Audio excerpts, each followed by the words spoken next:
नमस्कार प्रिय दर्शकों, हमारे चैनल रोमांचक हिंदी स्टोरी में आपका हार्दिक स्वागत है। आज हम आपके लिए एक ऐसी प्रेरणादायक और दिल को छू लेने वाली कहानी लेकर आए हैं। एक गरीब लड़की को सौतेली माँ ने लालच में आके जब बना दी बड़े घर की बहू, रहस्यमय ज्ञान और जीवन के गहरे संदेशों से भरी हुई है। यह कहानी आपके दिल को छू जाएगी और आपको प्रेम और दया का महत्व समझाएगी। तो आइए इस अद्भुत यात्रा की शुरुआत करते हैं। हमारे इस प्रयास को समर्थन देने के लिए वीडियो को लाइक करें और चैनल को सब्सक्राइब जरूर करें। तो चलिए कथा शुरू करते हैं। यह कहानी श्वेता नाम की एक लड़की की है जो एक छोटे से गांव में अपने पिता रामकुमार और सौतेली मां शांति के साथ रहती थी। यह गांव मानो ईश्वर की गोद में बसा हुआ था। चारों ओर घने वृक्ष, हरे भरे खेत और शांत तालाबों का सौंदर्य ऐसा प्रतीत होता था जैसे सृष्टि ने अपनी सारी कला वहां बिखेर दी हो। हर सुबह की ठंडी हवा में मिट्टी की सौंधी खुशबू भगवान के आशीर्वाद का संकेत लगती थी, जो हर व्यक्ति के हृदय को शांति और आनंद से भर देती थी।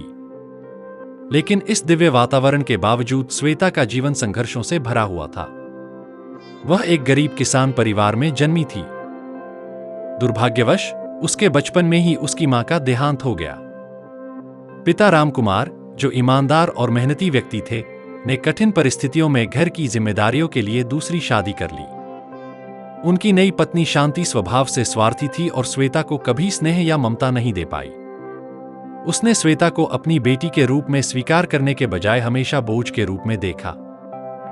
श्वेता का बचपन कठिनाई और तपस्या से भरा हुआ था। घर के कामों में डूबी हुई उसकी मासूमियत शांति को और चिढ़ाती। हर सुबह जब भगवान सूर्य अपनी किरणों से गांव को आशीर्वाद देते, श्वेता अपनी छोटी सी खाट से उठकर घर की सफाई में जुट जाती।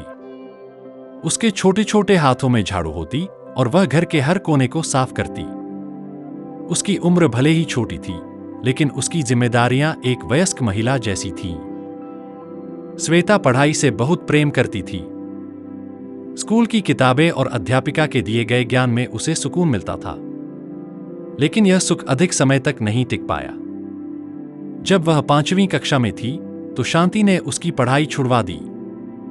शांति का तर्क था कि पढ़ाई लड़कियों के किस काम आएगी। भगवान ने हर व्यक्ति को सपने देखने और उन्हें पूरा करने की शक्ति दी है। लेकिन शांति के कटु शब्द श्वेता के सपनों को बार बार चूर चूर कर देते। जब भी श्वेता अपने पुराने दोस्तों से मिलती तो वे उससे पूछते, तुम अब स्कूल क्यों नहीं आती? यह सुनकर उसकी आंखें नम हो जातीं और वह चुपचाप घर लौट आती।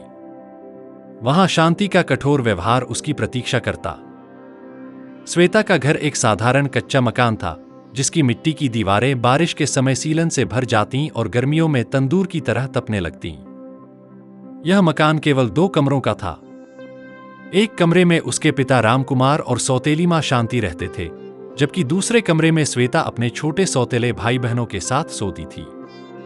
इन 3 बच्चों की देखभाल की जिम्मेदारी भी श्वेता के कंधों पर थी। शांति अक्सर उन्हें श्वेता के भरोसे छोड़ देती क्योंकि उसे अपने आराम करना ज्यादा पसंद था। श्वेता का जीवन कठिन तपस्या जैसा था। जब भी उससे कोई गलती हो जाती, शांति बिना सोचे समझे उसे दंडित करती। एक बार जब वह रोटियां बना रही थी तो गलती से रोटियां जल गईं। यह देखकर शांति का गुस्सा भड़क उठा और उसने श्वेता को थप्पड़ मार दिया। श्वेता की आंखों से आंसू बह निकले, लेकिन उसने कोई विरोध नहीं किया। वह सब कुछ चुपचाप सहती रही, क्योंकि उसे पता था कि कुछ कहने पर शांति का गुस्सा और बढ़ जाएगा। श्वेता की दिनचर्या हर दिन एक जैसी रहती। सुबह से रात तक वह घर के कामों में लगी रहती, बच्चों की देखभाल करती और अंत में थककर सो जाती। लेकिन जब रात गहरी हो जाती और सब सो जाते तो श्वेता खिड़की के पास जाकर आसमान को निहारती। चांदनी रातों में वह तारों को देखकर सोचती, क्या मेरा जीवन भी इन तारों की तरह चमक सकता है? क्या मुझे भी कभी आजादी मिलेगी? श्वेता जितनी भीतर से मासूम थी, उतनी ही बाहर से सुंदर थी। उसकी गोरी त्वचा और गहरी आंखें पूरे गांव में चर्चा का विषय थीं। लोग उसकी सुंदरता की तारीफ करते, लेकिन श्वेता के लिए ये तारीफें किसी अभिशाप से कम नहीं थीं। उसे महसूस होता कि उसकी सुंदरता ही उसकी बेड़ियां बन गई थी। शांति ने श्वेता की सुंदरता को एक संपत्ति के रूप में देखा, जिसे वह किसी बड़े सौदे में बदलना चाहती थी। शांति ने गांव के अमीर लोगों से मेलजोल बढ़ाना शुरू कर दिया। उसका इरादा साफ था, वह श्वेता को पैसे के बदले किसी अमीर घर में ब्याह देना चाहती थी। उसने अपने मन में कई योजनाएं बनाईं। अगर किसी बड़े आदमी से इसका रिश्ता तय हो जाए तो मैं इसे बड़ी रकम में दे सकती हूं। लेकिन यह बात उसने कभी श्वेता से सीधे नहीं कही। श्वेता का जीवन अकेलेपन से भरा हुआ था। उसके पास कोई सच्चा दोस्त नहीं था जिससे वह अपने दिल की बातें कर सके। गांव में वह अक्सर अकेली नजर आती। जब बाकी लड़कियां अपने परिवार के साथ समय बितातीं, श्वेता घर के कामों में उलझी रहती। उसकी उम्र के बच्चे खेलते, हंसते और मौजमस्ती करते, लेकिन श्वेता के लिए यह सब एक सपना जैसा था। रात के समय जब वह छत पर जाकर तारों को देखती तो उसके मन में सवाल उठता, क्या मेरा जीवन भी इन तारों से भरे आसमान जैसा हो सकता है अगर मुझे मौका मिले? लेकिन इस सवाल के साथ एक डर भी हमेशा उसके मन में रहता, शांति मुझे यह आजादी कभी नहीं देगी। धीरे धीरे श्वेता की सुंदरता की चर्चा पूरे गांव में फैलने लगी। उसकी मासूमियत और दिव्यता लोगों के दिलों को छू जाती थी। यह चर्चा गांव के सबसे प्रभावशाली और धनी व्यक्ति रणधीर ठाकुर तक भी पहुंची।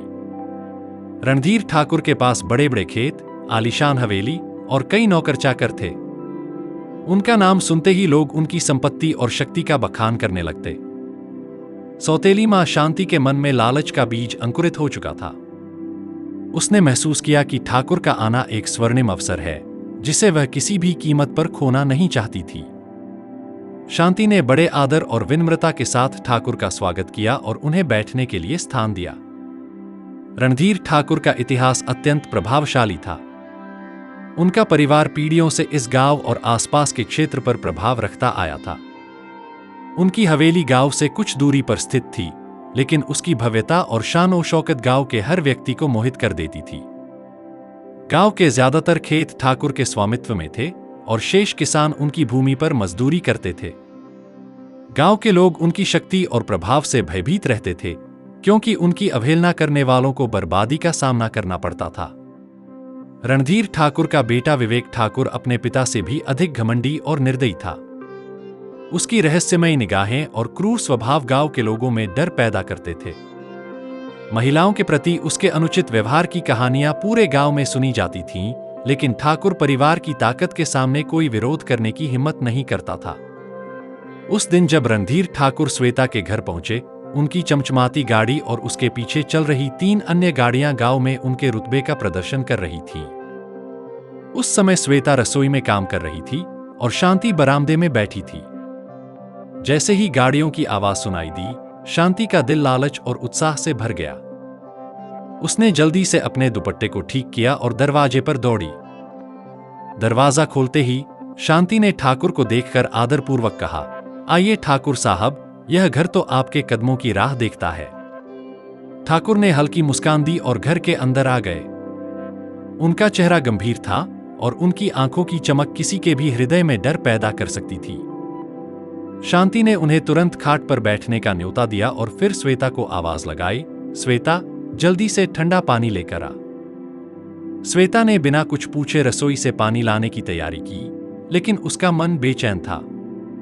वह समझ नहीं पा रही थी कि इतने प्रभावशाली लोग उनके घर क्यों आए हैं। जब वह पानी लेकर ठाकुर के पास पहुंची तो उसने सिर झुकाकर उनके सामने गिलास रखा।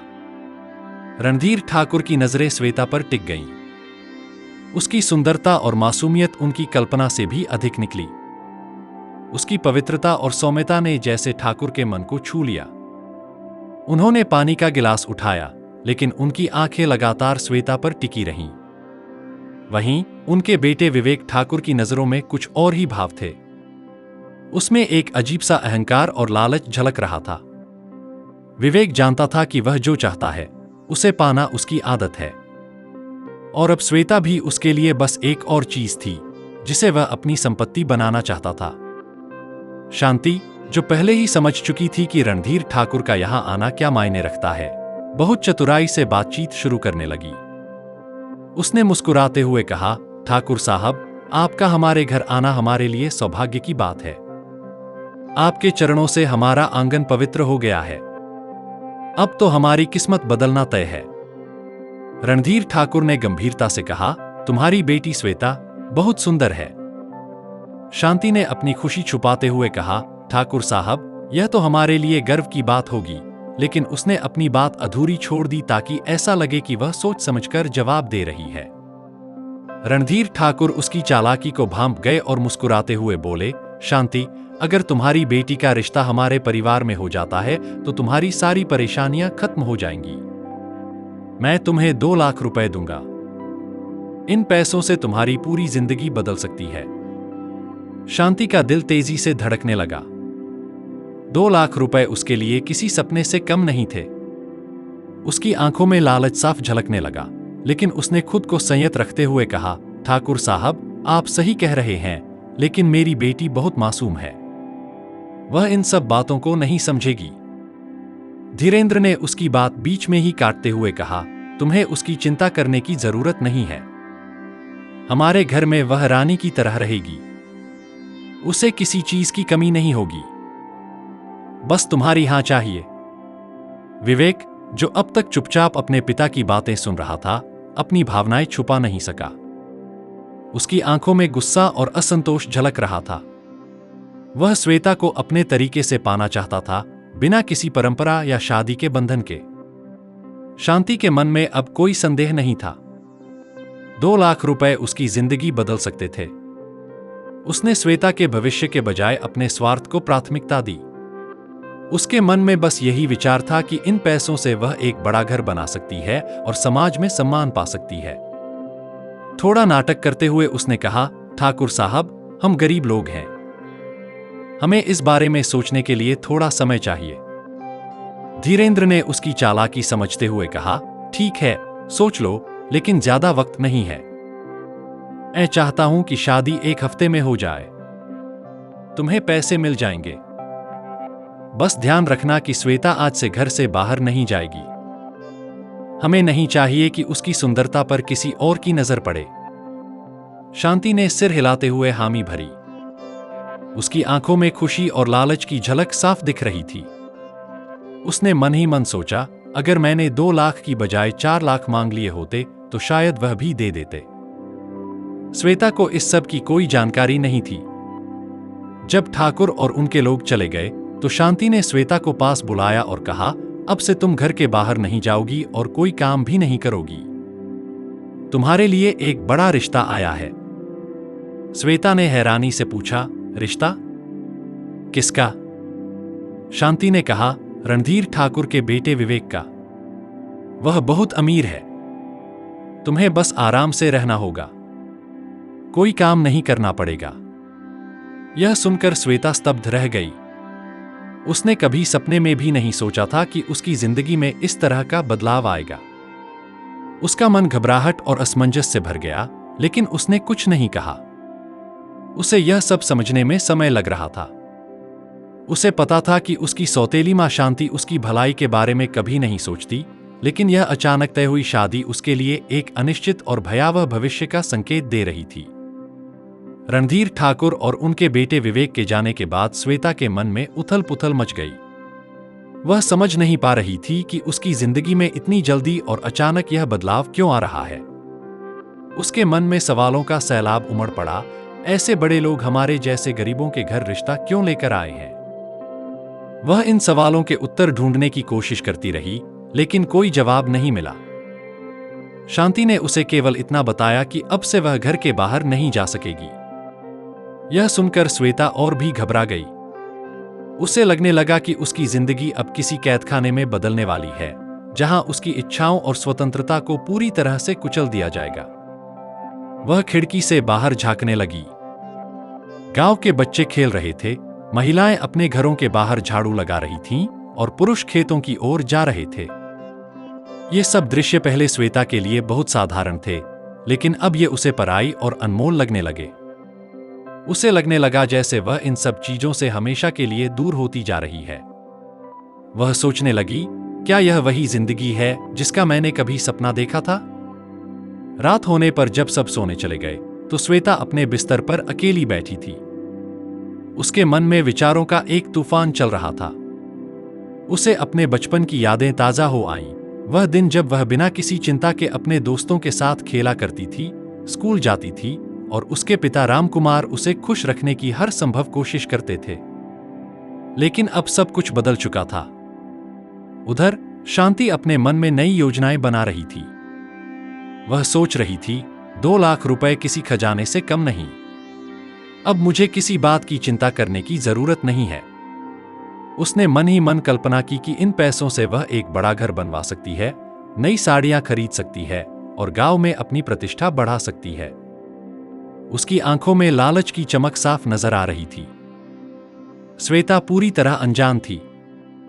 उसे समझ नहीं आ रहा था कि शांति अचानक इतनी खुश क्यों दिख रही है। उधर ठाकुर की हवेली में विवेक अपने कमरे में बैठा श्वेता के बारे में सोच रहा था। उसकी आंखों में एक अजीब सी चमक थी। विवेक के स्वभाव में क्रूरता और अहंकार भरा हुआ था। वह अपनी इच्छाओं को पूरा करने के लिए किसी भी हद तक जा सकता था।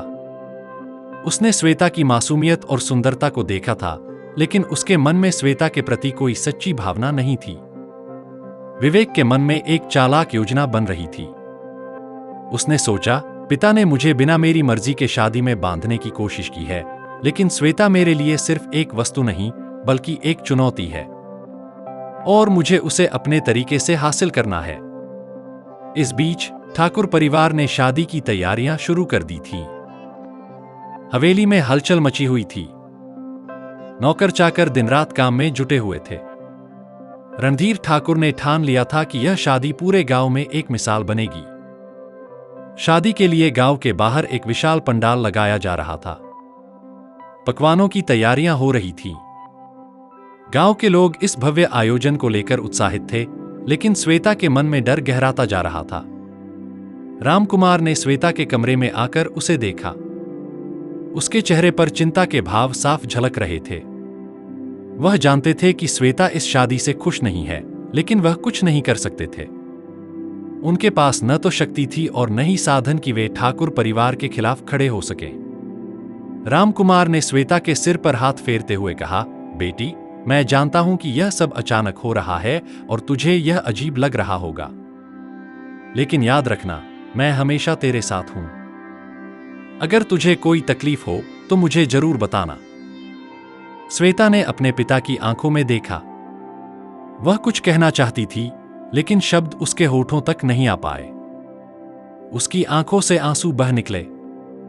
रामकुमार ने उसे गले से लगा लिया। वह जानते थे कि उनकी बेटी कितनी मासूम और समझदार है, लेकिन इस परिस्थिति में उनकी बेबसी उन्हें भीतर से तोड़ रही थी। लेकिन इस कठोर दुनिया की सच्चाई से श्वेता अब तक अनजान थी। उधर रामकुमार के मन में भी सवालों का सैलाब उमड़ रहा था। इतने बड़े लोग अचानक हमारी बेटी से शादी क्यों करना चाहते हैं, लेकिन शांति से इस बारे में कुछ पूछने की हिम्मत वह नहीं जुटा पाए। शांति का कठोर स्वभाव उन्हें हमेशा डराता था। वह जानते थे कि अगर उन्होंने कोई सवाल उठाया तो शांति उन्हें अपमानित कर देगी। रात में जब श्वेता अपने बिस्तर पर सोने की कोशिश कर रही थी, तो वही सवाल और डर उसे बार बार परेशान कर रहे थे। उसने अपनी आंखें बंद कीं, लेकिन उसके मन में अनिश्चितता और भय का अंधेरा गहराता रहा। उसे एक सपना आया। उसने खुद को एक बड़े पंडाल में खड़ा पाया, जहां चारों ओर लोग हंस रहे थे, ढोलन गाड़े बज रहे थे और रंग-बिरंगे कपड़ों में सजे लोग नाच रहे थे। लेकिन श्वेता के पैर बंधे हुए थे। वह कहीं भी जाने की कोशिश करती तो उसे महसूस होता कि कोई अदृश्य ताकत उसे रोक रही है। वह चीखती, मुझे छोड़ दो, मुझे जाने दो, लेकिन उसकी आवाज किसी तक नहीं पहुंच रही थी। सपने में उसने विवेक ठाकुर को अपनी ओर बढ़ते देखा। उसकी आंखों में एक खतरनाक चमक थी। वह ऐसे बढ़ रहा था जैसे कोई शिकारी अपने शिकार की ओर बढ़ता है। श्वेता ने भागने की कोशिश की, लेकिन उसके पैरों की जंजीरें उसे रोक रही थीं। वह विवेक से बचने के लिए छटपटाती रही, लेकिन विवेक ने उसे पकड़ लिया और जोर से खींचकर अपने पास ले आया। अचानक उसकी नींद टूट गई। वह घबराते हुए उठ बैठी और चारों ओर देखा। उसका कमरा अंधेरे में डूबा हुआ था। उसका दिल जोर जोर से धड़क रहा था और उसकी सांसें तेज हो रही थी। उसने महसूस किया कि वह पसीने में पूरी तरह भीग चुकी थी। यह सपना उसके डर और अनिश्चितता का प्रतीक था। वह समझ गई थी कि यह शादी उसकी जिंदगी को पूरी तरह बदल देगी और वह इसके लिए बिल्कुल भी तैयार नहीं थी। रणधीर ठाकुर और विवेक के जाने के बाद शांति ने अपनी योजनाओं पर तेजी से काम करना शुरू कर दिया। वह इस मौके को किसी भी कीमत पर हाथ से जाने नहीं देना चाहती थी। उसे पूरा यकीन हो चुका था कि उसकी जिंदगी बदलने वाली है। 2 लाख रुपए और सोने के गहने और गांव की सबसे अमीर बहू बनने का सपना उसकी आंखों में चमक रहा था। उसने मन ही मन सोचा, यह सब मेरी कल्पना से भी बड़ा है। शांति ने अपने पति रामकुमार को ज्यादा जानकारी नहीं दी। वह जानती थी कि रामकुमार इस फैसले का विरोध कर सकते हैं, लेकिन शांति ने ठान लिया था कि वह अपने स्वार्थ और लालच के लिए किसी की भी परवाह नहीं करेगी। शांति ने बस इतना कहा, शादी की तैयारी शुरू करनी है। श्वेता को अब तैयारियों में लगना होगा। शांति ने श्वेता को आवाज दी। श्वेता, जो अभी भी अपने कमरे में अकेली बैठी थी और गहरी सोच में डूबी थी, अपनी सौतेली मां की आवाज सुनकर बाहर आई। शांति की बात सुनकर वह चौंक गई। इतनी जल्दी शादी की तैयारी क्यों शुरू हो रही है? उसने झिझकते हुए पूछा। शांति ने उसे डपटते हुए कहा, तुझे सवाल करने की जरूरत नहीं है। जो हम कह रहे हैं वही करना होगा। शादी अगले हफ्ते है और हमें बहुत सारी तैयारियां करनी है। शांति की आवाज में कठोरता थी, लेकिन उसके चेहरे पर खुशी की झलक साफ दिख रही थी। श्वेता के लिए यह समय बेहद कठिन था। वह पूरी तरह उलझन में थी। उसकी जिंदगी में अचानक आए इस बदलाव ने उसे भीतर से झकझोर दिया था। उसे विवेक ठाकुर के बारे में कुछ भी नहीं पता था और सबसे बड़ी बात यह थी कि वह इस शादी के लिए मानसिक रूप से तैयार नहीं थी। हर बार जब वह इस शादी के बारे में सोचती, उसके मन में एक अजीब सी बेचैनी और घबराहट होने लगती। क्या मुझे सच में इस आदमी से शादी करनी चाहिए? उसने अपने आप से सवाल किया। लेकिन उसे मालूम था कि उसके पास कोई और विकल्प नहीं है। उसकी सौतेली मां ने अपना फैसला कर लिया था और वह अपनी मां के खिलाफ कुछ भी कहने की हिम्मत नहीं जुटा पा रही थी। रात को जब श्वेता बिस्तर पर लेटी तो उसकी आंखों से नींद कोसों दूर थी। उसे विवेक ठाकुर की आंखें याद आने लगीं, वो आंखें जो उसने पहली बार उसे देखने के समय देखी थीं। उन आंखों में एक अजीब सी चमक थी, जैसे विवेक ने पहले ही तय कर लिया हो कि वह श्वेता को हर हाल में अपना बनाएगा। श्वेता को उसकी उन निगाहों से डर लगने लगा। वो आदमी कैसा होगा? क्या वह मुझे समझ पाएगा? इन सवालों की बाढ़ उसके मन में उमड़ पड़ी। उसे अपने भविष्य की चिंता सताने लगी, लेकिन उसके पास इस कैद से निकलने का कोई रास्ता नहीं था। उसकी दुनिया अचानक सिकुड़ गई थी और वह असहाय महसूस कर रही थी। अगले दिन से शादी की तैयारियां जोर शोर से शुरू हो गई। शांति ने गांव के सभी लोगों को बुलाना शुरू कर दिया। घर के बाहर पंडाल लगवाने का काम भी शुरू हो गया। गांव की औरतें श्वेता को सजीजी देखकर उसकी तारीफें करने लगीं। श्वेता, तू तो इस शादी में राजकुमारी जैसी लग रही है, एक औरत ने कहा। लेकिन श्वेता के चेहरे पर कोई मुस्कान नहीं थी। वह हर तारीफ के पीछे छिपी हुई सच्चाई को समझने की कोशिश कर रही थी।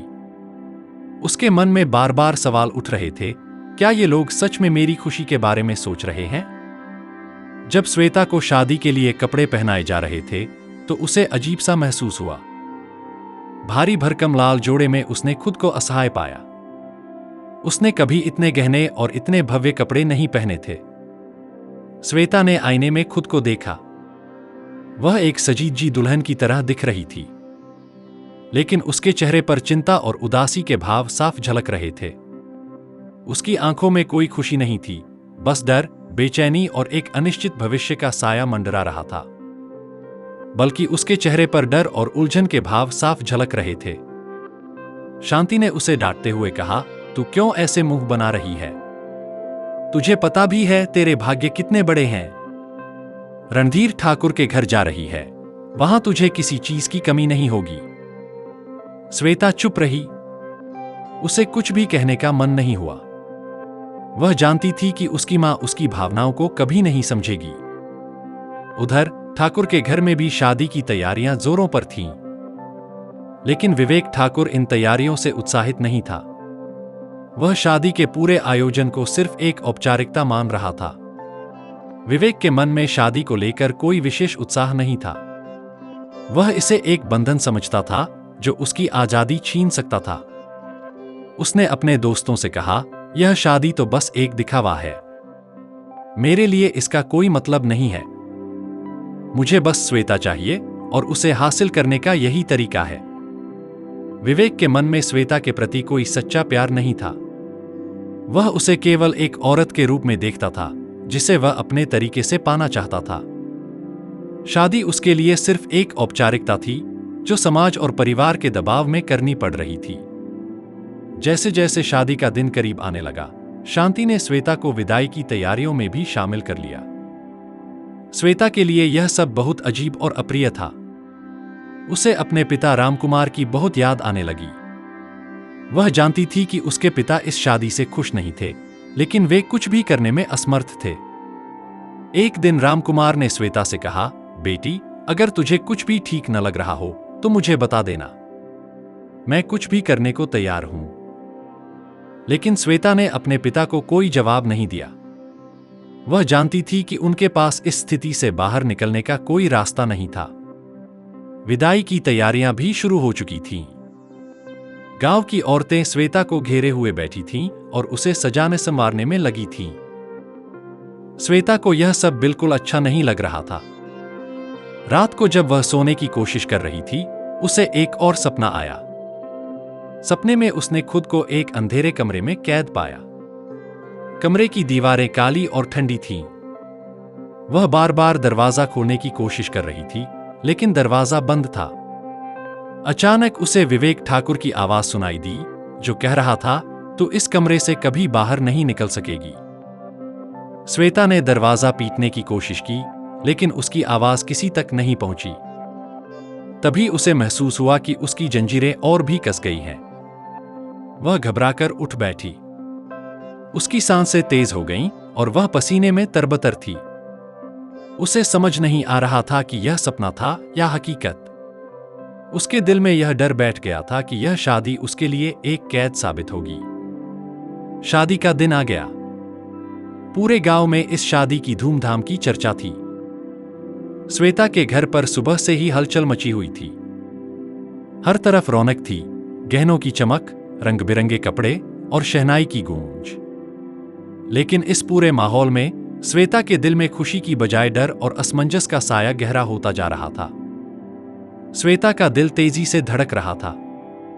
वह अपने कमरे में अकेली बैठी थी और उसकी आंखों में चिंता और अनिश्चितता साफ झलक रही थी।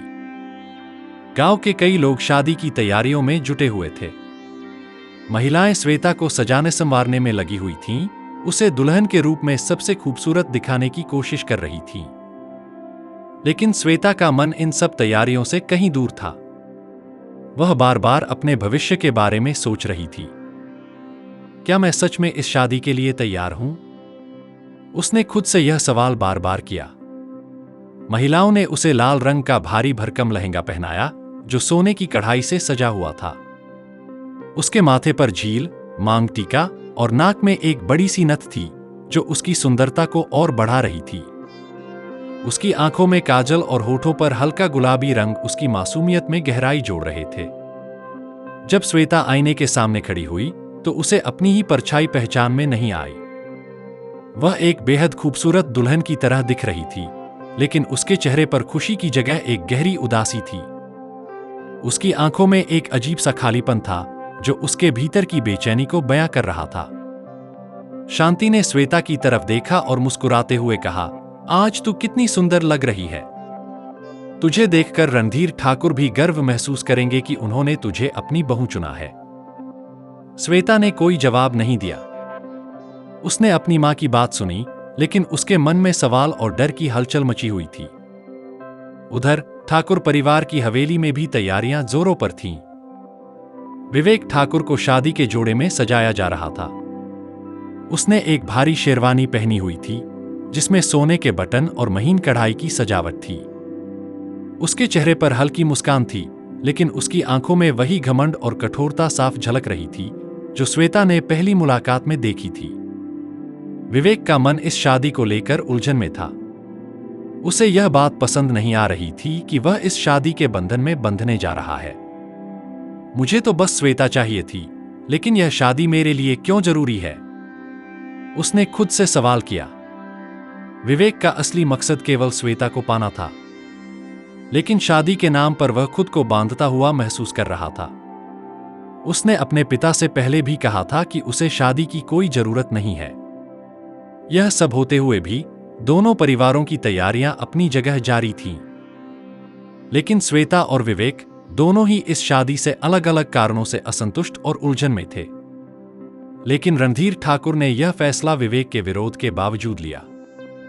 धीरेंद्र को शादी के जरिए गांव और अपने दोस्तों के सामने अपनी शान और रुतबा स्थापित करना था। शादी की रस्में शुरू हो चुकी थीं। गांव के बाहर बने बड़े पंडाल में हर तरफ रोशनी की चमक थी, चारों ओर फूलों की सजावट हो रही थी और संगीत की धुन हवा में गूंज रही थी। यह शादी गांव के इतिहास की सबसे बड़ी और भव्य शादी बन चुकी थी। ठाकुर परिवार ने इस आयोजन को इतना भव्य बना दिया था कि हर कोई मंत्रमुग्ध हो रहा था। विवेक ठाकुर बारात के साथ गांव में पहुंच चुका था। बारात में बड़ी बड़ी गाड़ियां थीं, जो ठाकुर परिवार की शान और शौकत को प्रदर्शित कर रही थीं। घोड़े पर सवार लोग, बैंड बाजा की धुन और नाचते गाते लोग इस शादी को और भी भव्य बना रहे थे। जब विवेक घोड़ी से उतरा तो श्वेता के घर वालों ने उसकी आरती उतारी। पंडाल में श्वेता को भी मंडप में लाया जा रहा था। कुछ महिलाएं उसे सहारा दे रही थीं, ताकि उसकी भारी साड़ी का वजन उसे लड़खड़ाने न दे। जब श्वेता मंडप में पहुंची और उसकी नजरें विवेक ठाकुर पर पड़ी, तो उसकी आंखों में उसके लिए कोई स्नेह या अपनापन नहीं था। वह उसे एक अजनबी की तरह देख रही थी, जैसे किसी अनजान दुनिया में खड़ी हो। शादी की रस्में धीरे धीरे आगे बढ़ रही थीं, लेकिन श्वेता के मन में लगातार सवाल उठ रहे थे। वह विवेक की ओर देख रही थी, लेकिन उसके मन में कोई भावनात्मक जुड़ाव नहीं हो पा रहा था। क्या यह आदमी सच में मेरे साथ जिंदगी बिताने वाला है? उसने खुद से सवाल किया। उसकी नजरें अपने पिता रामकुमार की ओर चली गईं, जो अपनी आंखों में आंसू लिए खड़े थे। रामकुमार अपनी बेटी की विदाई को लेकर बहुत भावुक थे। उन्हें दुख था कि वह अपनी बेटी के लिए कुछ नहीं कर सके, लेकिन उन्होंने खुद को शांत किया और सोचा, शायद यह श्वेता के लिए अच्छा होगा। रणधीर ठाकुर का परिवार अमीर है। श्वेता के मन में इस शादी को लेकर डर और अनिश्चितता का बादल छाया हुआ था। वह जानती थी कि उसकी सौतेली मां, शांति, ने यह रिश्ता लालच में किया है, लेकिन वह यह नहीं समझ पा रही थी कि इस शादी के बाद उसका जीवन कितना बदलने वाला है।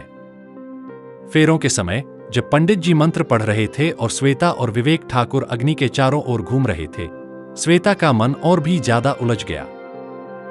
हर कदम के साथ वह खुद को कमजोर महसूस कर रही थी। हर फेर उसे एक बंधन की तरह लग रहा था, जो उसे अंधेरे और अनिश्चित भविष्य की ओर खींच रहा था। उसने विवेक की ओर देखा, जो बिल्कुल शांत और भावहीन था। उसकी आंखों में ना कोई प्यार था, ना कोई जुड़ाव। विवेक के लिए यह रस्में बस एक औपचारिकता थीं, जिन्हें वह निभा रहा था। मैं इस आदमी के साथ कैसे रहूंगी? श्वेता ने खुद से यह सवाल बार बार पूछा। पंडित जी ने विवेक से श्वेता की मांग में सिंदूर भरने को कहा, तो श्वेता को एक अजीब सी घबराहट हुई। उसे ऐसा लगा जैसे यह सिंदूर उसकी आजादी को पूरी तरह से खत्म कर देगा, लेकिन उसने खुद को संभाला और अपनी आंखें बंद कर ली। फेरों और बाकी रस्मों के बाद विदाई का समय आ गया। यह श्वेता के लिए सबसे कठिन क्षण था। उसकी आंखों में आंसू थे और वह अपने पिता रामकुमार से दूर होने का ख्याल भी बर्दाश्त नहीं कर पा रही थी। जब विदाई की रस्म शुरू हुई, श्वेता अपने पिता के गले लगकर रो पड़ी। रामकुमार भी अपनी भावनाओं को छिपा नहीं पाए और उनकी आंखों से आंसू बहने लगे। वह जानते थे कि उनकी बेटी अब एक नई जिंदगी शुरू करने जा रही है, लेकिन उन्हें यह डर भी था कि क्या वह खुश रह पाएगी। शांति ने श्वेता से कहा, अब तू ठाकुर परिवार की बहू है, वहां तुझे किसी चीज की कमी नहीं होगी। अपनी मां को मत भूलना और वहां जाकर खुश रहना। श्वेता ने सिर झुका लिया और बिना कुछ कहे अपनी मां की बात मान ली। विदाई के बाद जब श्वेता को विदा किया गया, उसका दिल बहुत भारी हो चुका था। वह अपने पिता रामकुमार से दूर हो रही थी और उसकी आंखों से लगातार आंसू बह रहे थे। सजीद जी दुल्हन के रूप में वह गाड़ी में बैठी हुई थी, लेकिन उसके मन में खुशी की कोई भावना नहीं थी। गाड़ी धीरे धीरे ठाकुर की हवेली की ओर बढ़ रही थी। यह वही हवेली थी जिसके बारे में श्वेता ने सिर्फ सुना था, लेकिन कभी देखा नहीं था। गांव में यह हवेली रहस्यमय और प्रभावशाली मानी जाती थी, लेकिन श्वेता के मन में इसके बारे में कोई अच्छी धारणा नहीं थी। उसने लोगों से सुना था कि वहां कई अजीब और डरावनी घटनाएं होती हैं, लेकिन वह यह सोचकर हमेशा उन बातों को नजरअंदाज करती रही थी कि शायद यह सब सिर्फ कहानियां ही हों। गाड़ी में विवेक ठाकुर भी श्वेता के साथ बैठा था, लेकिन दोनों के बीच कोई बातचीत नहीं हो रही थी। विवेक चुपचाप बैठा हुआ था, जैसे उसे इस शादी से कोई मतलब ही नहीं था। उसकी नजरें गाड़ी की खिड़की से बाहर देख रही थीं और चेहरे पर एक अजीब सा ठंडापन था। वह श्वेता की तरफ देख भी नहीं रहा था, जैसे वह उसकी मौजूदगी को पूरी तरह से नजरअंदाज कर रहा हो। श्वेता ने विवेक की ओर एक बार नजर उठाई, लेकिन उसकी आंखों में कोई स्नेह या अपनापन नहीं था। क्या यह आदमी मेरी जिंदगी का हिस्सा बनने लायक है? श्वेता ने मन ही मन सोचा। गाड़ी ठाकुर की हवेली के बड़े गेट के सामने रुकी। श्वेता ने हवेली को देखा तो उसकी आंखें एक पल के लिए चौंकीं। यह हवेली किसी महल से कम नहीं थी। बड़े बड़े दरवाजे, ऊंची ऊंची दीवारें और चारों ओर फैला हुआ बागान। हवेली के बाहर कई नौकर चाकर खड़े थे जो नई दुल्हन के स्वागत के लिए तैयार थे। हवेली के अंदर का दृश्य और भी शानदार था। सोने और चांदी की सजावट, मखमली कालीन और दीवारों पर लगे महंगे चित्रों ने इस जगह को और भी शाही बना दिया था। श्वेता इस भव्यता को देखकर थोड़ी घबराई हुई थी। वह ऐसी दुनिया में कभी नहीं रही थी जहां इतनी दौलत, शान और शोहरत हो। उसके कदम भारी हो गए और वह सोचने लगी कि क्या वह इस जगह में खुद को ढाल पाएगी।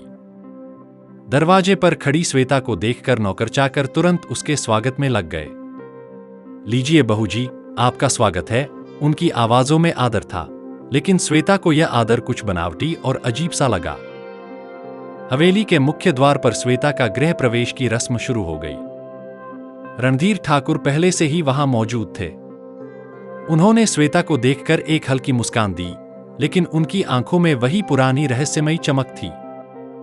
धीरेन्द्र श्वेता के आने से बहुत खुश थे, लेकिन यह खुशी किसी पिता के समान नहीं थी। उनकी आंखों में एक अजीब सी आकांक्षा थी, जिसे श्वेता ने पहले भी महसूस किया था, लेकिन वह इसे समझने में असमर्थ थी। शांति, श्वेता की सौतेली मां भी वहां मौजूद थी। उसने श्वेता को देखकर गर्व भरी नजर डाली। उसे यह देखकर बहुत खुशी हो रही थी कि उसकी बेटी अब ठाकुर परिवार की बहू बन चुकी है। अब मेरी बेटी इस हवेली की मालकिन है और यह मेरे लिए भी एक बड़ी जीत है, शांति ने सोचा।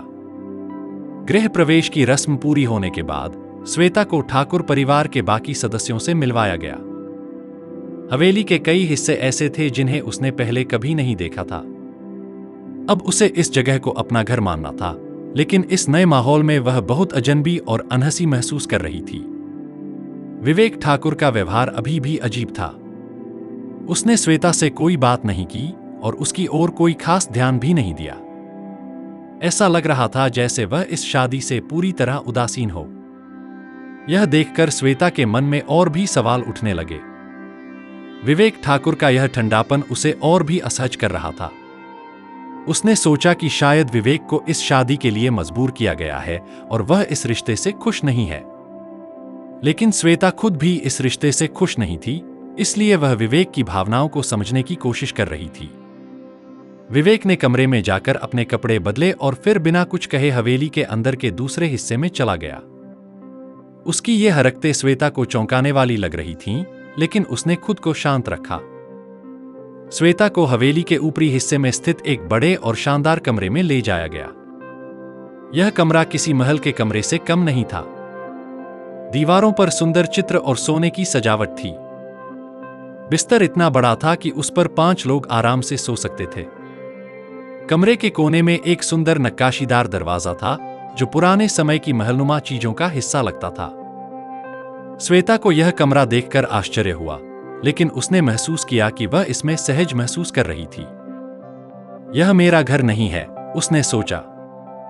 यह कमरा जितना भव्य और आलीशान था, उतना ही यह उसे अपनी पुरानी जिंदगी की याद दिला रहा था, जहां वह सादगी से रहती थी। श्वेता ने कमरे में कदम रखते ही महसूस किया कि यह जगह उसके लिए अजनबी है। उसने सोचा कि यहां सब कुछ होते हुए भी वह अकेली महसूस कर रही है। उसने कमरे के चारों ओर नजर घुमाई और वहां की हर छोटी छोटी चीज का निरीक्षण करने लगी। उसे इस नए जीवन में बहुत सारी नई चीजों का सामना करना था, लेकिन उसका मन अब भी अपने पुराने जीवन में ही अटका हुआ था। रात को जब श्वेता अपने नए कमरे में अकेली थी, उसे बहुत डर लगने लगा। उसकी आंखों से आंसू बह रहे थे। यह मेरी जिंदगी कैसे बदल गई? उसने खुद से सवाल किया। वह सोच रही थी कि अब वह अपने पिता और अपने पुराने घर से कितनी दूर हो गई है। उसे अपने पिता की याद आने लगी, जो हमेशा उसके साथ रहते थे। अब वह एक नई जगह पर थी, जहां सब कुछ अजनबी था। श्वेता ने अपने बिस्तर पर लेटकर सोने की कोशिश की, लेकिन उसे नींद नहीं आ रही थी। उसकी मां बार बार उसके मन में उभर रही थी, जब उसने विवेक ठाकुर की आंखों में उस ठंडेपन और कुंठा को महसूस किया था। वह यह सोचकर डरने लगी कि विवेक ठाकुर के साथ उसका भविष्य कैसा होगा। रात के गहरे सन्नाटे में श्वेता को ठाकुर हवेली के बाहर से अजीब सी आवाजें सुनाई देने लगीं। वह अचानक उठ बैठी और ध्यान से सुनने लगी। हवेली का सन्नाटा उसे डरावना लगने लगा था। उसे बाहर से किसी के चलने की आवाज सुनाई दी, जैसे कोई उसके कमरे के पास आ और जा रहा हो। श्वेता ने धीरे से कमरे का दरवाजा खोला और बाहर देखा। कुछ नौकर खड़े थे, लेकिन उनके चेहरों पर एक अजीब सी गंभीरता थी। वे आपस में कुछ फुसफुसा रहे थे, जिसे श्वेता समझ नहीं पाई। उसने खुद से सोचा कि शायद यह सब उसके मन का वहम है, लेकिन फिर भी उसके दिल में एक अजीब सा डर बैठ गया। उसे ऐसा लगने लगा कि इस हवेली में कुछ तो ऐसा है जिसे उससे छुपाया जा रहा है। रात के अंधेरे में श्वेता को विवेक ठाकुर के बारे में सोचकर और भी अजीब महसूस होने लगा। उसने अब तक विवेक से कोई खास बातचीत नहीं की थी, लेकिन विवेक की आंखों में उसे कुछ असामान्य जरूर लगा था। विवेक का व्यवहार उसके लिए एक पहेली बन गया था। उसकी नजरों में ना तो प्यार था, ना कोई लगाव, लेकिन उसके भीतर छिपा हुआ गुस्सा और घमंड साफ झलक रहा था। क्या वह मुझे कुछ छुपा रहा है? श्वेता ने खुद से सवाल किया। वह इस सवाल का जवाब ढूंढने की कोशिश कर रही थी, लेकिन उसे कुछ समझ नहीं आ रहा था।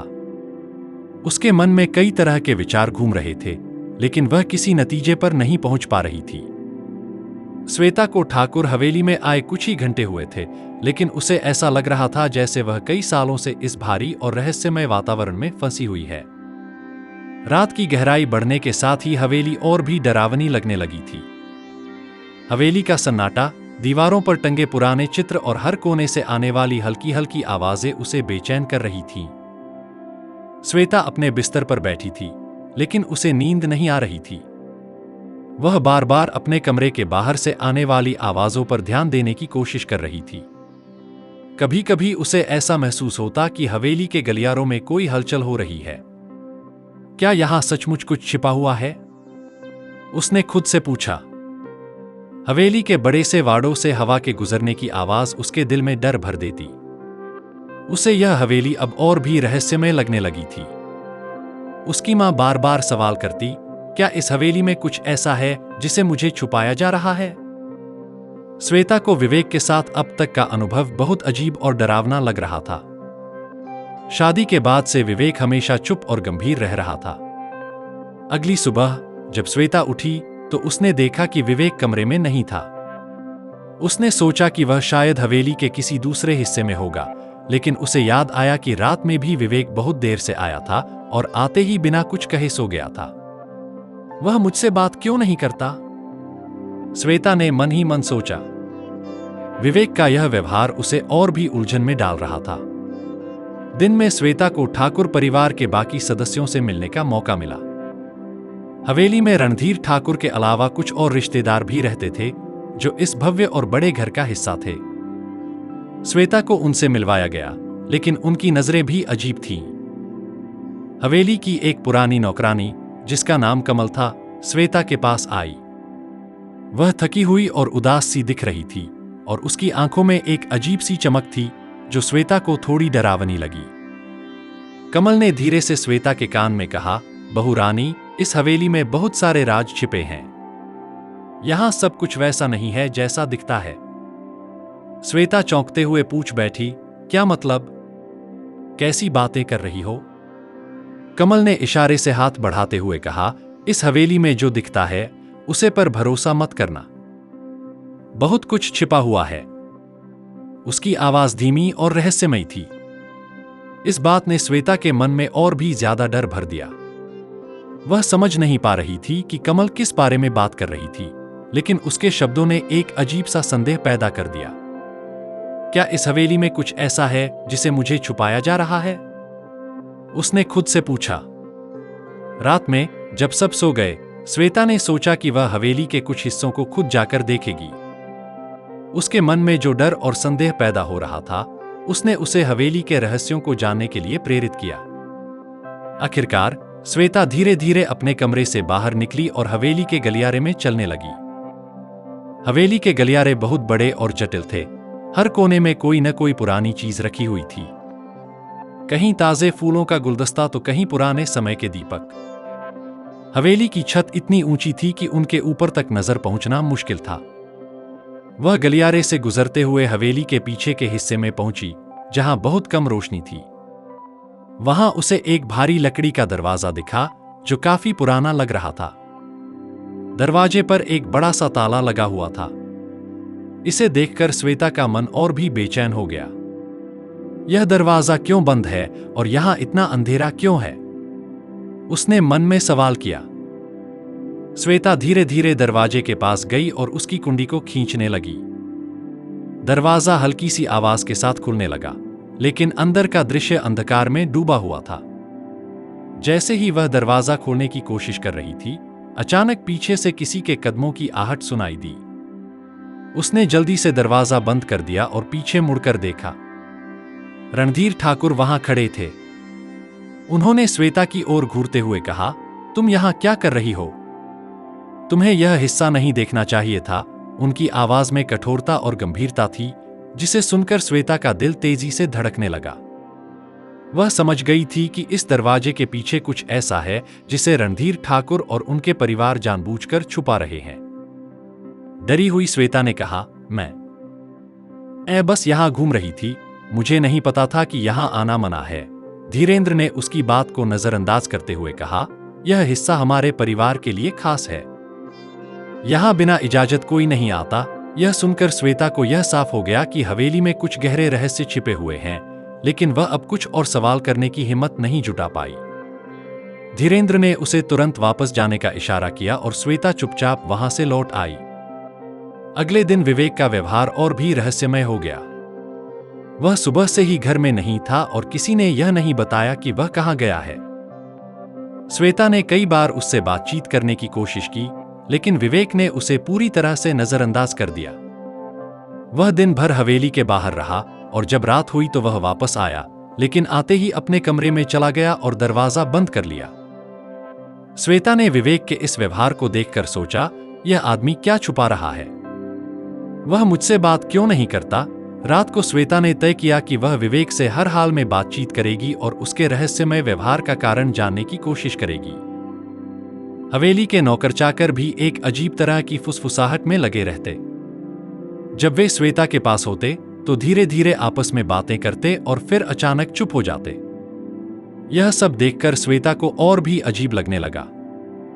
उसे महसूस हुआ कि इस हवेली में हर कोई कुछ न कुछ छिपा रहा है। एक बार जब श्वेता रसोई में गई, उसने सुना कि दो नौकर आपस में कुछ बात कर रहे थे। एक नौकर ने कहा, तूने बहू रानी को दरवाजे के पास जाते देखा था? दूसरे ने जवाब दिया, हाँ, लेकिन ठाकुर साहब ने वक्त पर देख लिया, उसे कुछ पता नहीं चलने दिया। श्वेता ने यह बातें सुनी तो उसका संदेह और बढ़ गया। आखिर इस हवेली में ऐसा क्या छिपा है जिसे सब मुझे छिपा रहे हैं? उसने सोचा। विवेक ठाकुर का व्यवहार अब पहले से भी ज्यादा अजीब हो गया था। शादी के कुछ दिन बाद भी उसने श्वेता से कोई बातचीत नहीं की थी। वह हवेली के अंदर या बाहर रहता, लेकिन हमेशा चुपचाप, जैसे वह वहां मौजूद ही न हो।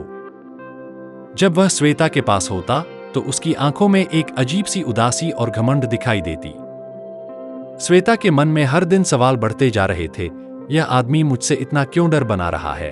वह यह सोचने पर मजबूर थी कि शायद विवेक के मन में कुछ गहरे राज हैं जो वह जानबूझकर छुपा रहा है। उसकी आंखों में एक रहस्य छिपा था जो हर दिन श्वेता को और परेशान करता जा रहा था। एक शाम जब श्वेता अपने कमरे में बैठी थी, उसने सोचा कि अब वह विवेक से बात करने की कोशिश करेगी। उसने तय किया कि चाहे जो भी हो, उसे अब चुप नहीं रहना चाहिए। श्वेता धीरे धीरे विवेक के कमरे की ओर बढ़ी। जब वह वहां पहुंची तो दरवाजा बंद था। उसने हल्के से दरवाजा खटखटाया, लेकिन कोई जवाब नहीं मिला। दरवाजे की दरार से हल्की रोशनी आ रही थी और अंदर से धीमी आवाजें सुनाई दे रही थीं। श्वेता का दिल तेजी से धड़कने लगा। उसने दरवाजे पर कान लगाकर सुना तो विवेक और रणधीर ठाकुर की बातें सुनाई दी। तुम्हें यह सब बंद करना होगा, धीरेंद्र की गहरी और गंभीर आवाज आई। अब श्वेता इस घर की बहू है। अगर उसने कुछ भी जान लिया तो सब कुछ बर्बाद हो जाएगा। विवेक की आवाज धीमी लेकिन गुस्से और बेचैनी से भरी हुई थी।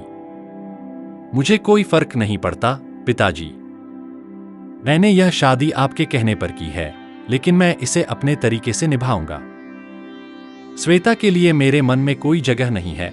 यह सुनकर श्वेता चौंक गई। मेरे लिए कोई जगह नहीं है, यह सुनकर उसका दिल टूट गया। वह यह समझने की कोशिश कर रही थी कि आखिर विवेक का यह ठंडापन और नाराजगी किस कारण से है।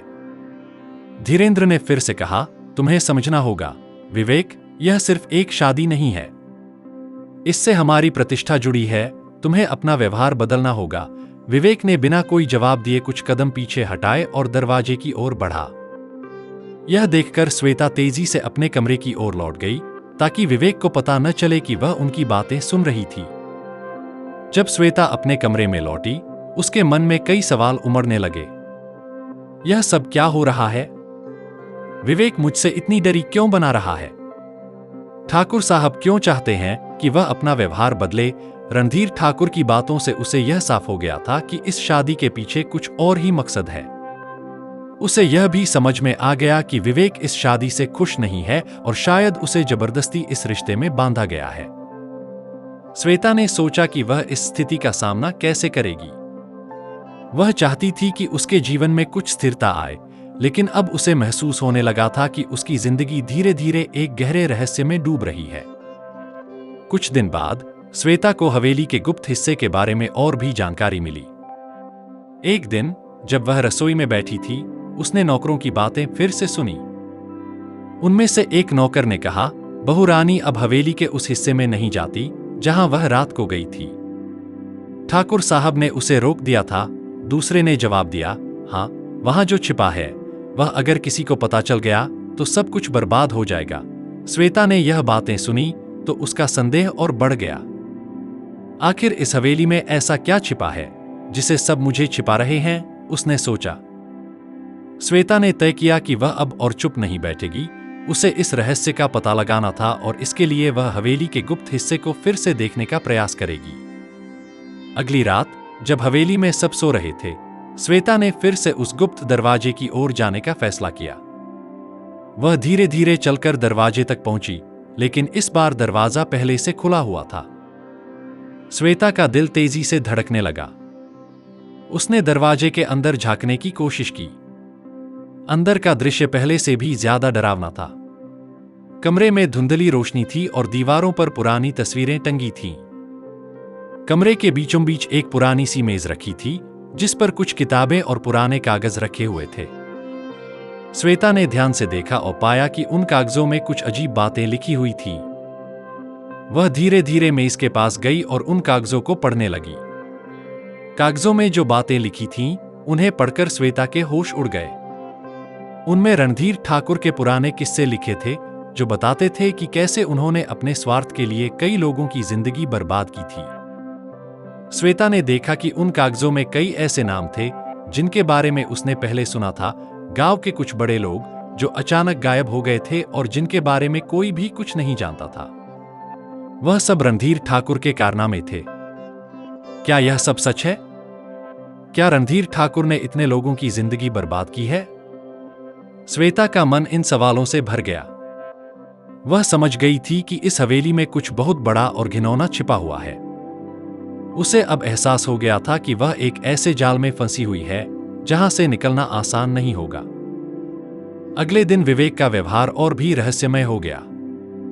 उसने श्वेता से बहुत कठोरता से कहा, तुम्हें इस हवेली के कुछ हिस्सों में जाने की इजाजत नहीं है। याद रखना, यहां सब कुछ तुम्हारे लिए नहीं है।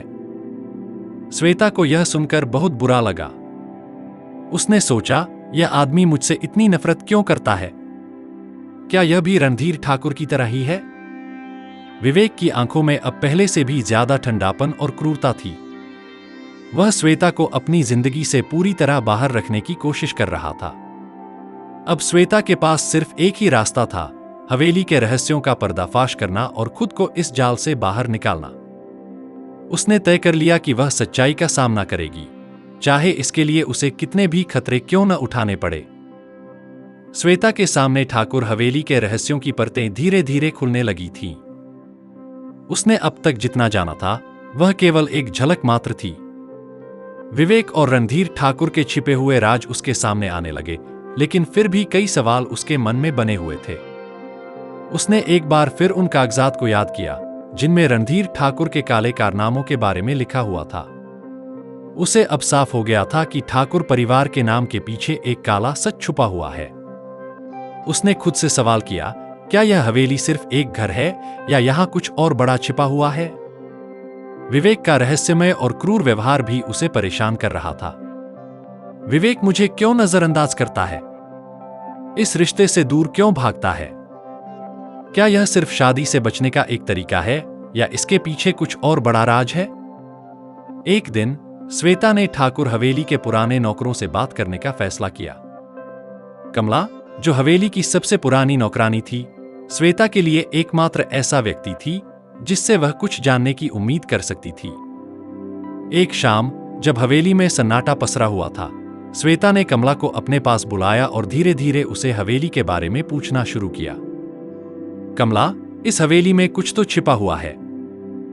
मुझे सच बताओ, श्वेता ने गंभीरता से पूछा। कमला ने थोड़ी देर चुप्पी साधी, फिर गहरी सांस ली और कहा, बहू रानी, इस हवेली के बारे में बहुत कुछ है जो आपको पता नहीं है। यह हवेली सिर्फ ईंट और पत्थर से नहीं बनी, इसमें कई लोगों की चीखें और दर्द शामिल हैं। यहां जो कुछ भी होता है वह सब आपके सामने नहीं आता, कमला ने धीरे धीरे कहा। श्वेता चौंक कर पूछी, क्या मतलब, कैसी बातें कर रही हो? कमला ने उसे एक और खींचते हुए कहा, यहां बहुत से लोग आए लेकिन कुछ लौट नहीं पाए।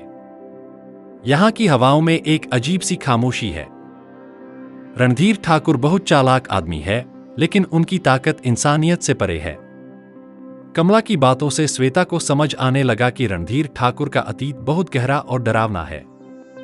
उसे जो कुछ देखा और सुना, उससे यह साफ हो गया कि ठाकुर हवेली में सिर्फ पैसे और ताकत का खेल नहीं चल रहा, बल्कि यहां कुछ और बड़ा और खतरनाक छिपा हुआ है। श्वेता को यह भी एहसास हुआ कि विवेक ठाकुर शायद इस साजिश का हिस्सा नहीं है, लेकिन वह अपने पिता के नक्शे कदम पर चलने से कट रहा है। यह सारा खेल श्वेता को डरावना और रहस्यमयी लग रहा था। कमला ने और भी बताया, बहू रानी, ठाकुर साहब के अतीत में जो भी उनके खिलाफ खड़ा हुआ, उसे बर्बाद कर दिया गया। कई लोग इस हवेली में गायब हो गए और कभी वापस नहीं आए। श्वेता के रोंगटे खड़े हो गए। उसे अब इस हवेली के अंधेरे पक्ष की झलक मिलने लगी थी। उसे यह भी समझ में आ गया था कि यह सिर्फ एक हवेली नहीं, बल्कि एक जाल है।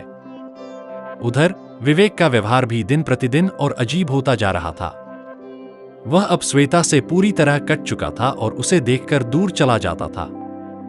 एक रात जब श्वेता अपने कमरे में सोने की कोशिश कर रही थी, उसने दरवाजे पर हल्की सी आहट सुनी। विवेक दरवाजे के पास खड़ा था और उसकी आंखों में वही अजीब सी चमक थी जो श्वेता ने पहली बार देखी थी। तुम मुझसे क्या चाहती हो? विवेक ने गुस्से में पूछा और उसकी आवाज में घबराहट और आक्रोश साफ झलक रहा था। मैं सिर्फ यह जानना चाहती हूं कि तुम इस शादी से इतने नाराज क्यों हो? अगर तुम मुझसे नफरत करते हो तो यह शादी क्यों की? श्वेता ने जवाब दिया। विवेक ने थोड़ी देर चुप्पी साधी, फिर कहा, यह सब मेरे बस में नहीं है। मेरे पिता ने यह सब अपने स्वार्थ के लिए किया है। मैं सिर्फ उनके खेल का एक हिस्सा हूं। श्वेता यह सुनकर हैरान रह गई। तो क्या यह शादी सिर्फ एक दिखावा है? उसने मन ही मन सोचा। कुछ दिनों बाद श्वेता ने फिर से गुप्त कमरे की खोजबीन करने का फैसला किया, जहां उसे पहली बार कुछ कागजात मिले थे। उसने ठान लिया था कि वह इस रहस्य का पर्दाफाश करेगी। श्वेता ने ठान लिया था कि अब वह किसी भी हाल में हवेली के रहस्यों को उजागर करेगी। उसने कमला की बातों और विवेक के बयान को ध्यान से सोचा। अब उसे पूरी तरह से यकीन हो गया था कि यह हवेली सिर्फ एक घर नहीं, बल्कि एक खौफनाक जाल है जिसमें कई अनकही बातें छिपी हुई हैं। अगली रात जब सभी लोग सो रहे थे, श्वेता ने फिर से गुप्त दरवाजे की ओर रुख किया। वह जानती थी कि अब या तो उसे सब कुछ जानना होगा या फिर उसे यह हवेली हमेशा के लिए छोड़नी होगी। वह धीमे कदमों से चलते हुए उस पुराने दरवाजे तक पहुंची, लेकिन इस बार दरवाजा खुद ब खुद खुला हुआ था, जैसे किसी ने जानबूझकर उसे खोल रखा हो। वह अंदर घुसी और जैसे ही कमरे में दाखिल हुई, उसे वही अजीब सी गंध महसूस हुई जो पहले भी वह महसूस कर चुकी थी। कमरे के बीचों बीच एक पुराना लकड़ी का अलमारी रखा था जो कुछ अजीब सा महसूस हो रहा था। श्वेता ने धीरे से अलमारी का दरवाजा खोला और जो कुछ उसने देखा उसकी सांसें थम गईं। अलमारी में कुछ पुराने कागज, किताबें और तस्वीरें रखी हुई थीं। जब उसने उन कागजों को पढ़ना शुरू किया तो उसकी आंखों में हैरानी और डर समा गया। उन कागजों में लिखा था कि रणधीर ठाकुर ने हवेली में कई लोग खो दिए थे। वे लोग जिन्हें उसने अपनों की तरह अपनाया, लेकिन अंत में वह उन लोगों को अपने रास्ते से हटा देता। हर किसी को अपने उद्देश्य के लिए इस्तेमाल किया था और फिर उसे या तो मार दिया या फिर उसे गायब कर दिया। श्वेता की आंखों में आंसू आ गए। उसे अब समझ में आ गया था कि विवेक क्यों डरता है। वह अपने पिता के कृत्यों से भागने की कोशिश कर रहा था, लेकिन अब वह भी उनके नियंत्रण में था। उसने तय किया कि अब वह इन राजों को उजागर करेगी। उसने कागजों को इकट्ठा किया और कमरे से बाहर निकलने की कोशिश की, लेकिन जैसे ही वह दरवाजे तक पहुंची, अचानक उसकी नजर रणधीर ठाकुर पर पड़ी, जो दरवाजे के बाहर खड़े थे। उनके चेहरे पर एक खौफनाक मुस्कान थी। तुम्हें क्या लगता है, श्वेता? तुम इन कागजों को लेकर जा सकती हो? धीरेंद्र की आवाज में एक गहरी चेतावनी थी। तुमने जो शुरू किया है, उसका अंजाम तुम्हें भुगतना होगा। श्वेता की आवाज कांप रही थी, लेकिन उसने पूरी हिम्मत जुटाते हुए कहा, मैं यह सब तुम्हारे खिलाफ साबित करूंगी, चाहे इसके लिए मुझे अपनी जान ही क्यों न गंवानी पड़े।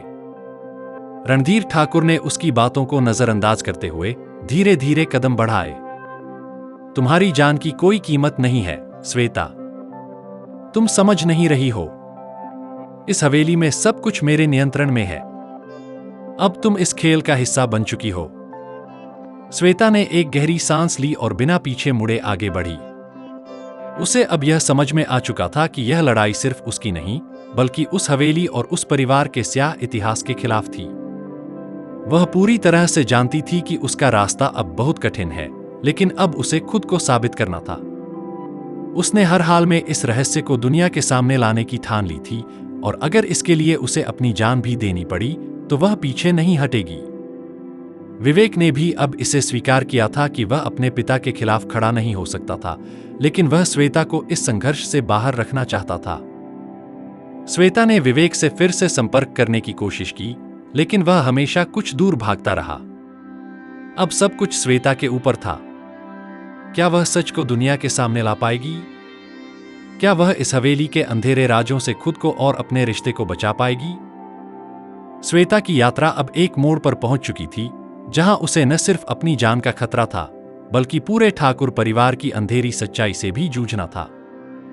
उसकी हिम्मत अब पूरी तरह से संकल्प में बदल चुकी थी, और वह किसी भी हाल में उन राजों का पर्दाफाश करने के लिए तैयार थी जो ठाकुर हवेली के भीतर छिपे थे। अगले कुछ दिनों में श्वेता ने अपनी योजना को और मजबूत किया। उसने कमला से और भी बातें की और धीरे धीरे हवेली के रहस्यों के बारे में और जानने की कोशिश की। कमला, जो हमेशा से हवेली की पुरानी नौकरानी रही थी, जानती थी कि यह घर एक तरह से बंधन है और यहाँ के लोग, खासकर रणधीर ठाकुर, कभी किसी को भी अपने रास्ते से नहीं हटने देते। लेकिन वह श्वेता को उम्मीद भी देती रही कि अगर वह अपने लक्ष्य के लिए मजबूती से खड़ी रहे तो वह इस जाल से बाहर निकल सकती है। एक दिन जब श्वेता हवेली के पुरानी किताबों के कमरे में गई तो उसने एक और किताब ढूंढी जो पहले उसकी नजर से बच गई थी। वह किताब कुछ खास थी। इसमें पुराने जमाने के दस्तावेज थे जिनमें ठाकुर परिवार की एक काली कहानी छिपी हुई थी। श्वेता ने धीरे धीरे उन कागजातों को पढ़ना शुरू किया और उसकी आंखों के सामने हवेली के वो भयानक सीन तैरने लगे जिन्हें उसने कभी नहीं सोचा था। रणधीर ठाकुर ने अपनी ताकत को बढ़ाने के लिए कई खतरनाक और गैरकानूनी कार्य किए थे। हवेली में बेमौत मारे गए लोग जिनका नाम और चेहरा किसी को याद नहीं था, उनकी आत्माएं अब हवेली के हर कोने में बसी हुई थीं, जो रात के वक्त गुमशुदा आवाजों के रूप में उभरती थीं। श्वेता को यह सब जानकर गहरा झटका लगा, लेकिन उसने तय किया कि अब वह पीछे नहीं हटेगी। उसने किताबों और दस्तावेजों को समेटा और कमरे से बाहर निकलने का फैसला किया। तभी उसे अचानक कोई आवाज सुनाई दी। यह आवाज धीरे धीरे तेज होती चली गई और जैसे ही श्वेता दरवाजे से बाहर निकली उसने देखा कि रणधीर ठाकुर खड़े थे। उनके चेहरे पर वही भयावह मुस्कान थी जो हमेशा उसे डराती थी। तुमने क्या किया, श्वेता? धीरेंद्र ने घृणा से कहा। तुमने इन कागजातों को पढ़ने का साहस किया। अब तुम जान चुकी हो कि इस हवेली का इतिहास क्या है, लेकिन तुम समझ नहीं रही हो, यह सिर्फ एक परिवार की कहानी नहीं है, यह एक शापित कहानी है और तुम अब उस शाप का हिस्सा बन चुकी हो।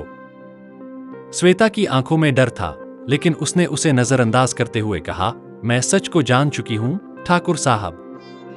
मैं यह सब दुनिया के सामने लाऊंगी। तुम मुझे रोक नहीं सकते। रणधीर ठाकुर की आंखों में एक गहरी क्रूरता दिखी और उसने हाथ बढ़ाया जैसे कि वह श्वेता को पकड़ने के लिए तैयार हो। लेकिन अचानक कमरे में एक तेज चीख सुनाई दी। श्वेता चौंक गई और घबराकर पीछे मुड़ी। यही वह आवाज थी जो हवेली के भीतर से हमेशा सुनाई देती थी, आत्माओं की चीखें। तभी कमरे के अंदर से कुछ अजीब घटित होने लगा। हवा तेज हो गई और पुरानी तस्वीरें दीवारों से गिरने लगी। हर चीज जैसे बदलने लगी थी। श्वेता को समझ में आ गया कि यह हवेली किसी राक्षसी शक्ति के नियंत्रण में है। एक भयावह घड़ी के बाद उसने अपनी पूरी ताकत से रणधीर ठाकुर को धक्का दिया और भागने की कोशिश की, लेकिन हवेली के दरवाजे बंद हो गए थे, जैसे वह कहीं से नियंत्रित हो रहे हों। अचानक विवेक का चेहरा सामने आया। उसकी आंखों में अब एक अजीब सा बदलाव था, जैसे वह अपने भीतर की लड़ाई लड़ रहा हो। श्वेता, तुम्हें भाग जाना चाहिए, उसने डरते हुए कहा। यह सब कुछ सच है, लेकिन मुझे तुमसे कोई नुकसान नहीं होने देना चाहता। मैं तुमसे प्यार करता हूं, लेकिन मेरे लिए अब यह लड़ाई नहीं जीत पाऊंगा। श्वेता को अब समझ आ गया कि विवेक किसी भी स्थिति में उसे खतरे में नहीं डालना चाहता था। वह डरता था, लेकिन उसके पास उसे बचाने की कोई शक्ति नहीं थी। एक निर्णायक पल में श्वेता ने विवेक से कहा, तुमने अपनी लड़ाई खुद लड़ी है, अब मेरी बारी है। मैं इस हवेली से बाहर निकलने का रास्ता ढूंढूंगी और तुम मेरे साथ हो या नहीं, मुझे फर्क नहीं पड़ता। आखिरकार श्वेता ने वह रास्ता खोज लिया, एक खुफिया सुरंग जो हवेली के नीचे से बाहर जाती थी। उसने और विवेक ने वह सुरंग पकड़ ली और सारा कच्चा रास्ता पार करते हुए वह दोनों हवेली से बाहर आ गए। जब वे बाहर निकले तो रणधीर ठाकुर का चेहरा उनके सामने एक घृणित छवि बनकर उभरा और हवेली की आत्माएं चीख उठीं। यह एक नई शुरुआत थी, एक मौका था श्वेता के लिए अपने भविष्य को अपने तरीके से बनाने का। अब हवेली का सच सामने आ चुका था और उसकी सच्चाई को दुनिया में उजागर करने की योजना शुरू हो चुकी थी। हवेली से बाहर आकर श्वेता और विवेक दोनों राहत की सांस ले रहे थे, लेकिन उनके दिलों में एक गहरी दुविधा थी। हवेली में जो कुछ भी हुआ था वह दोनों के लिए एक काला रहस्य बन चुका था। विवेक अब श्वेता के करीब था, लेकिन उसे यह समझने में समय लग रहा था कि अब उनका भविष्य क्या होगा। हवेली के खतरनाक सच को सामने लाने के लिए उन्हें और भी ताकतवर होने की जरूरत थी। कई रातों तक श्वेता और विवेक ने एक योजना बनाई ताकि रणधीर ठाकुर के अपराधों को दुनिया के सामने लाया जा सके। वे जानते थे कि इस रास्ते में कई चुनौतियां आ सकती हैं, लेकिन वे किसी भी हाल में अपने कदम पीछे नहीं खींचने वाले थे। इस दौरान विवेक ने श्वेता को एक और कष्टपूर्ण सच बताया। हवेली से भागते वक्त उसने महसूस किया कि उसके पिता ने उसे सिर्फ एक मोहरे की तरह इस्तेमाल किया था। वह खुद भी इस खेल का हिस्सा था, लेकिन उसे इसका एहसास बहुत देर से हुआ। मैंने अपनी जिंदगी में कभी भी किसी को सच्चाई से डरते हुए नहीं देखा, विवेक ने एक दिन श्वेता से कहा। लेकिन अब मुझे समझ में आ गया है कि जब किसी को सच्चाई का सामना करना होता है तो उसे अकेले नहीं लड़ना पड़ता। हम दोनों अब इस जाल से बाहर हैं और हमें इसे तोड़ना होगा। श्वेता ने विवेक के शब्दों को गहरे दिल से लिया। वह जानती थी कि यह एक बहुत बड़ी लड़ाई है, लेकिन साथ में वे इसे जीत सकते हैं। दोनों ने सबसे पहले पुरानी हवेली के उन दस्तावेजों को सुरक्षित रखा जो वे दोनों ने मिलकर इकट्ठा किए थे। इसके बाद उन्होंने गुप्त रूप से पुलिस और कुछ सशक्त नेताओं से संपर्क किया जो उस इलाके में रणधीर ठाकुर की गतिविधियों से अवगत थे, लेकिन जो उसका सामना करने से डरते थे। श्वेता और विवेक ने तय किया कि अब इस सच्चाई को दुनिया के सामने लाना ही उनका एकमात्र उद्देश्य है। जैसे जैसे उन्होंने अपने कदम बढ़ाए, हवेली का रहस्य और भी गहरा होता गया। वे जब भी हवेली के पास जाते, उन्हें लगता कि वहां कुछ अजीब सी ताकतें उनका पीछा कर रही हैं। वह महसूस कर रहे थे कि हर कदम पर उन्हें नए नए खतरे का सामना करना पड़ सकता है। एक रात जब श्वेता और विवेक पुलिस के साथ फिर से हवेली के खंडहर में दाखिल हुए, तो उन्होंने देखा कि हवेली की दीवारों पर कुछ नई संरचनाएं उभर आई थीं, जैसे हवेली की खुद की आत्मा जाग उठी हो। अचानक एक तेज हवा का झोंका आया और हवेली के भीतर से अजीब आवाजें गूंजने लगीं। यह एक बार फिर साबित हो रहा था कि हवेली सिर्फ एक घर नहीं, बल्कि एक शापित स्थान थी। लेकिन अब श्वेता और विवेक के पास डरने का समय नहीं था। उन्होंने पुलिस को हर एक कमरे की तलाशी लेने को कहा और धीरे धीरे उन गहरे रहस्यों का पर्दाफाश करना शुरू किया जो वर्षों से छुपे हुए थे। एक कमरे में जब पुलिस ने पुरानी दीवार को खींचा, तो वहां एक और गुप्त तहखाना सामने आया, जिसमें वह सारे दस्तावेज और रिकॉर्ड थे जो रणधीर ठाकुर के अपराधों का सबूत दे रहे थे। जैसे ही दस्तावेज सामने आए, पुलिस ने उन सबूतों के आधार पर रणधीर ठाकुर को गिरफ्तार कर लिया। यह कदम पूरे गांव के लिए एक राहत लेकर आया, क्योंकि अब तक कोई भी ठाकुर परिवार की ताकत का सामना करने का साहस नहीं कर पाया था। हालांकि यह जीत केवल एक शुरुआत थी। श्वेता और विवेक जानते थे कि ठाकुर परिवार की काली ताकतें हमेशा सक्रिय रहेंगी और उसे पूरी तरह से खत्म करने के लिए उन्हें और भी कड़ी लड़ाई लड़नी पड़ेगी। लेकिन अब वे दोनों एक टीम बन चुके थे और उनका विश्वास एक दूसरे में बहुत मजबूत हो चुका था। सच्चाई की खोज में उनकी यात्रा खत्म नहीं हुई थी। अब उनका अगला कदम था उन सभी लोगों को न्याय दिलवाना जिनकी जिंदगी इस हवेली के अंधेरे पक्ष ने तबाह कर दी थी। श्वेता और विवेक के लिए यह एक नई शुरुआत थी, एक ऐसा रास्ता जो उनके लिए सिर्फ सच्चाई और न्याय की ओर बढ़ेगा। हवेली के अंधेरे राज अब उजागर हो चुके थे। रणधीर ठाकुर की गिरफ्तारी के बाद हवेली में एक अजीब सी खामोशी छा गई। पुलिस और मीडिया के दबाव के बावजूद ठाकुर परिवार के कुछ और रहस्यों की जांच जारी रही। श्वेता और विवेक ने जिस साहस और मजबूत इरादों से इस लड़ाई को शुरू किया था, वह अब पूरे गांव और आसपास के इलाकों में चर्चा का विषय बन गया था। लोग उन्हें हीरो मानने लगे थे, लेकिन दोनों जानते थे कि यह सिर्फ शुरुआत थी। हवेली के अंधेरे राज को पूरी तरह से उखाड़ फेंकने के लिए उन्हें और भी कड़ी मेहनत करनी थी।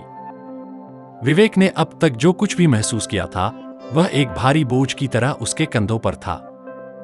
उसका मानना था कि उसके पिता के कारनामों का असर सिर्फ उस पर ही नहीं, बल्कि पूरे परिवार और गांव पर पड़ा था। श्वेता ने हमेशा उसे समझाया कि वह खुद को अपराधी नहीं मान सकता, क्योंकि उसने कभी भी किसी गलत काम का समर्थन नहीं किया था और न ही वह चाहता था कि उसकी पत्नी इस दर्दनाक सच का हिस्सा बने। हमें अपने रास्ते पर चलने का अधिकार है, श्वेता ने एक दिन कहा। हमें खुद के लिए, अपने परिवार और गांव के लिए एक नई शुरुआत करनी होगी। हमें अब डरने की जरूरत नहीं है। विवेक ने उसकी बातों से प्रेरित होकर ठान लिया कि वह अब अपने पिता की छाया से बाहर निकलेगा। हवेली की दीवारों में दबे हुए जहर को पूरी तरह से खत्म कर देगा और जिन लोगों ने रणधीर ठाकुर के अंधेरे साम्राज्य के सामने कभी सिर नहीं उठाया, उन्हें अब अपनी आवाज उठाने का मौका मिलेगा। कई महीनों की सख्त कानूनी लड़ाई के बाद पुलिस ने ठाकुर परिवार के सभी अपराधों को सार्वजनिक किया। रणधीर ठाकुर के अलावा उसके कुछ रिश्तेदार और कर्मचारी भी गिरफ्तार हुए। यह एक ऐतिहासिक जीत थी और गांव में एक नया उजाला आया। लोग अब अपने डर से मुक्त हो गए थे। उन्होंने महसूस किया कि कभी न कभी सच्चाई सामने आनी ही थी।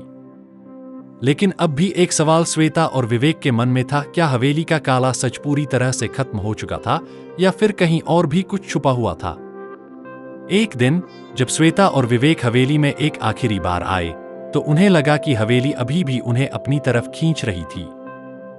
हालांकि अब वहां की दीवारों में डर नहीं था। वे यह समझ चुके थे कि जिस घर ने उन्हें लंबे समय तक डराया और नियंत्रित किया, वह अब उनका विरोध नहीं कर सकता था। हमने इसे जीत लिया है, विवेक ने कहा और श्वेता ने उसकी तरफ मुस्कुराते हुए देखा। लेकिन यह जीत सिर्फ हमारी नहीं है, श्वेता ने उत्तर दिया। यह उन सभी लोगों की भी है जिनका जीवन हमें और हमारी लड़ाई से बदलने का अवसर मिला। यह एक नई शुरुआत है, एक ऐसी शुरुआत जिसमें हम किसी भी अंधेरे से डरते नहीं हैं।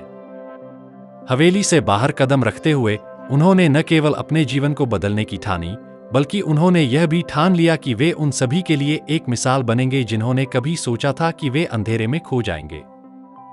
अब श्वेता और विवेक के जीवन का उद्देश्य था अपने गांव और समाज को एक नई दिशा देना और सच्चाई को हमेशा के लिए सामने लाना। उनकी यात्रा अब खत्म हो चुकी थी, लेकिन उनकी कहानी हमेशा उन लोगों के दिलों में गूंजेगी जिन्होंने कभी डर के बावजूद सत्य की ओर कदम बढ़ाए थे। हवेली का रहस्य अब सामने आ चुका था, लेकिन श्वेता और विवेक की जीवन यात्रा अभी बाकी थी, एक ऐसी यात्रा जो सिर्फ उनके लिए नहीं बल्कि उनके गांव और समाज के लिए भी एक नई उम्मीद और दिशा लेकर आई थी। प्रिय दर्शकों, अगर ये वीडियो आपको प्रेरित करे तो इसे लाइक करें, शेयर करें और चैनल को सब्सक्राइब करना न भूलें। अगली बार फिर मिलेंगे एक नई प्रेरणादायक कहानी के साथ। तो हमें इसी तरह अपना प्यार और सहयोग देते रहिए। मिलते हैं आपसे अगली कहानी में, जो न केवल रहस्यमयी होगी बल्कि आपके दिल और दिमाग को प्रेरित करने वाली भी। अंत में हमारे साथ जुड़ने और इस यात्रा को खास बनाने के लिए आपका दिल से धन्यवाद।